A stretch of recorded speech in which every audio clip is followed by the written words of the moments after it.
Hello guys, welcome back. In this video, we are going to be talking about essential Forex terminologies and trading session. And what we are going to be discussing today is Forex terminologies, type of Forex orders, and the major Forex trading sessions we have. So before we start, remember to always pay attention, keep away every form of distraction, and make sure you stick to the end of the video so that you don't miss out on any amazing thing. Forex terminologies, these are most of the terminologies you might come across in the foreign exchange world. You need to know them so that you know what they represent, what they mean, whenever you hear them from a fellow Forex trader or whenever you hear someone mentioning them. Alright, so the first one we have right here is the PIP, alright, which we call percentage in point. And this PIP is the smallest price movement in the foreign exchange market, which is often calculated from the fourth decimal place. Alright, so once you have a currency pair, let's say Euro USD, if you want to calculate the PIP, you need to start from the fourth decimal number to start calculating the PIP. So once the fourth decimal figure changes value or it adds up, it means that it is adding up in PIP. And if it is decreasing or going lower, it means it is decreasing in PIP. So the last 4-digit number represents the amount of PIP, which is 1 PIP. If it changes from 0.001 to 0.0002, it will be 1 PIP change. Alright, we are going to discuss more in depth into this in the next video, but for now, this is just the terminologies you need to know.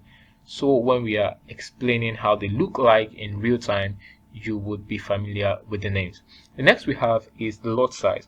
Alright, the lot size is a standard unit of trading, where we have one standard lot size equal to 100,000 units of a base currency. So in the currency pair, we have the base currency and we have the quote currency, and the base currency is usually the first currency, while the quote currency is the last currency at the end of that currency pair. Alright, so whenever you are trading with lot sizes, we have different type of lot sizes. By the way, there is a standard lot, there is a mini lot, and there is micro lot. Alright, so we have different type of lot sizes, and it usually just represents units of the base currency. Now we have a leverage, which is the borrowed capital that allows us as traders to control larger position with smaller investments.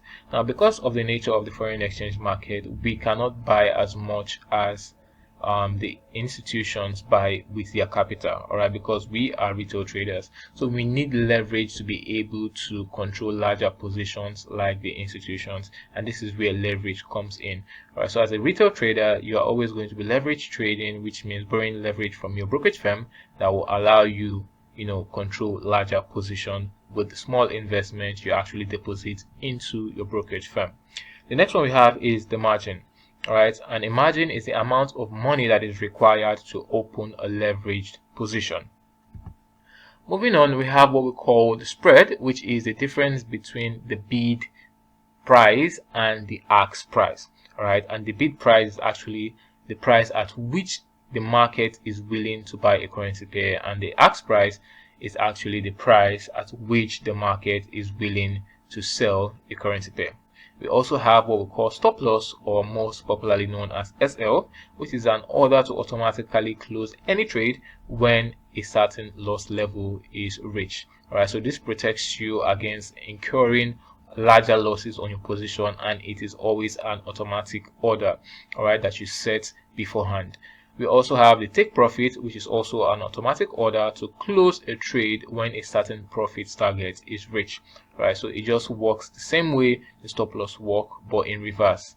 Take profit is actually going to secure a profit for you, while stop loss, as the name implies, is going to stop the loss on your account. So basically, these are the most important terminologies you need to know in the foreign exchange market. And if you'd like to know more of other terminologies, then you can easily use the link in the description below. Head on to the CoinLearning website, go to the personal learning area, go into the rewards program, watch these videos, and then you get to understand all of the terminologies that are in the foreign exchange market that you need to know. So the link is in the description below. Use the link, head on to the website, and get started learning these terminologies. So the next thing we'll be talking about is the Forex orders. Alright, what type of Forex market orders do we have in the financial markets? There are different type of orders we have when it comes to execution, and we are going to look into that right now. So the first type of order that is known by everyone is the market order, which is an order to immediately buy or sell a currency pair, alright, at that current market price. So once you execute on a market order, it is going to fill your order immediately and either carry your buying or selling at the current market price. The other type of orders we have are the limit order and the stop order. Now, what is a limit order? A limit order is simply an order to buy or sell at a specific price or better. What this means is that when you want to buy a particular currency pair, alright, you are going to set your limit order lower than the current market price. So whenever price gets to that limit order, it's going to carry out your execution for you, right? And the opposite is said when you set a sell limit. So if you want to set a sell limit, you're going to be setting it above the current market price, and anytime price gets to that level, that particular price level, your sell limit would be executed. The next is a stop order, which is an order to buy or sell when the price reaches a specific level. Now, unlike the limit order where you actually set at a better price, the stop order is mostly used when you need confirmation, which means you're going to be setting your stop order at a less favorable price that is not really going to give you that much of a better pricing, but then it is going to ensure that you have your confirmations, and it is going to make sure that you have everything figured out to enter.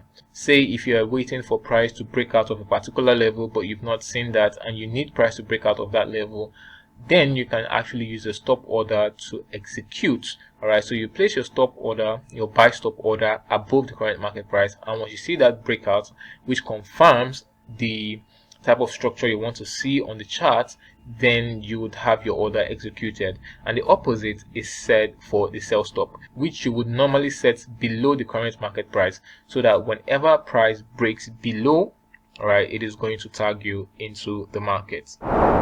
The other types of order we have are the stop loss order, which is an order to actually save you from incurring more losses on your account.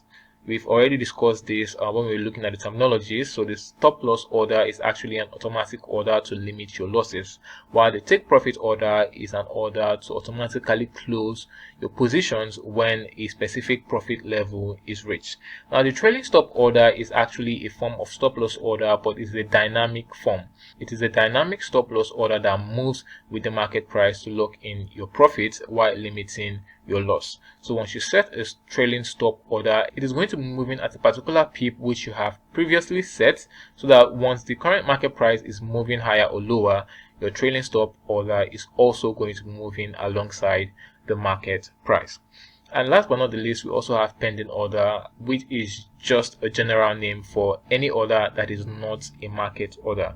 So a pending order is any order that waits for a specific price level to be reached before being executed, which means it is not a market order. So your limit and stop orders are also forms of pending orders. Now, we've talked about market orders, and we've also seen some terminologies in the foreign exchange market. Let us now look at the major forex trading sessions we have. The first thing to note is that the foreign exchange market is actually a 24/5 market, which means the market is open 24 hours a day, 5 days a week, and it is divided into 4 major trading sessions. So these 4 major trading sessions includes the Sydney session, Tokyo session, London session, and the New York session. The Sydney session is the session that actually starts the normal trading day, which starts at 10 p.m. to 7 a.m. GMT. And the key features of this session includes where the market opens with a lighter trading volume, and the currency pairs that are usually ideal for trading then are the Australian dollar and the New Zealand dollar pairs due to the active local market. So these pairs are actually the pairs that are going to be trading because these times are usually active times in Australia and New Zealand. Now, we also have the Tokyo session, which most people know as the Asian session, which starts from 12 a.m. GMT to 9 a.m. GMT. Alright, so the key features of the Tokyo session is the moderate volatility that comes into the market, which most people focus on the JPY, AUD, and NZD pairs. Alright, so the news from the Asian countries like the Japan, China can actually influence the market during this period. Next we have is the London session, alright, which is a session that sees high volatility and high liquidity, and this session starts from 8 a.m. to 5 p.m. GMT. Alright, so the key features includes the high liquidity and volatility because the European markets that dominate the foreign exchange market are now active and are now trading. So we can see pairs like Euro USD, GBP USD, and other European pairs get active during this period and get volatile. The last session we have is the New York session, which starts from 1 p.m. GMT to 10 p.m. GMT, and the key features of this session include the overlap with the London session from 1 p.m. to 5 p.m. GMT, which will create peak volatility. And during this session, the United States dollar pairs are the dominant pairs because of the United States economic news releases are happening during this period in time. So now, which are the best sessions to trade as a foreign exchange trader and as a retail trader? And the best trading session for you as a retail trader is usually the London and the New York overlap, or the Tokyo and the London overlap.